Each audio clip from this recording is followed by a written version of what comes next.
ప్రాపించు. అదృష్టం ఉంటే చాలు కీర్తి వచ్చేస్తుంది, పెద్దగా కష్టపడక్కర్లా.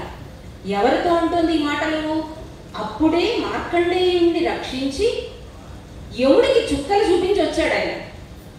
ఆ ఇంటికి వస్తూ ఉన్న ఆయనతో పార్వతీదేవి అంటున్న మాటలు, స్వామి ఏమి అదృష్టమున్న యశముల్ ప్రాపించు. నేను ఏమిటో అనుకున్నాను కానీ కీర్తి రావాలి అంటే అదృష్టం ఉంటే చాలు, ఇంకేం అక్కర్లా అంటే. అప్పుడు శివుడు తార్కాణం బెందే. ఏది ఒక ఉదాహరణ చెప్పు, దేని చూసి అంటున్నావు? ఏది తార్కాణ నిదర్శనం ఏమిటి అంటే మృత్యుంజయులందే. ఇంకెక్కడో దాకా ఎందుకు, ఎదురుగా మీరే ఉన్నారుగా. మృత్యుంజయులందే, మీ పట్లే నేను మిమ్మల్ని చూసే అంటున్నాను. అంటే అదేమిటది? దండధరు గుండెంతన్నితిన్. ఊరికే ఎక్కడొచ్చింది కీర్తి? ఆ దండధరుణ్ణి, కృతాంతుణ్ణి, యముణ్ణి గుండెంతన్నితిన్, గుండెల మీద ఓ తన్ను తన్నాను. ఎవరు చేయగలరు అంత సాహసం? నేను కాబట్టి చేశాను.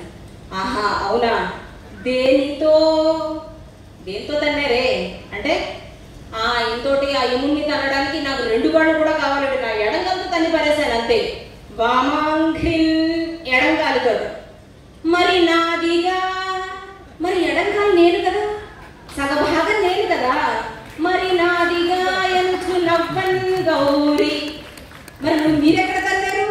నేను కదా తన్నింది, నా కాళ్ళతో తన్నింది. మరి నా కాళ్ళతో తన్ని మీరు కీర్తి పొందడం ఏమిటి అంటే అదృష్టం ఉంటే సరిపోతుంది అని అర్థమవుతుంది. స్మేరాస్యుడౌ, నవ్వుతూ ఉన్నటువంటి అలాంటి పరమశివుడు విశ్వశ్రేయముల్ గూర్చుతన్, మనందరికీ శ్రేయస్సుని కలిగించుగాక. ఎంత తేలిక పడిపోతుంది మనస్సు ఎవరి ముఖం మీద చిరునవ్వు రాదు ఇలాంటి చిన్న చిన్న చమత్కారమైన సంభాషణలు వింటూ ఉంటే. అలాగే శ్రీకృష్ణ కర్ణామృతంలో యశోద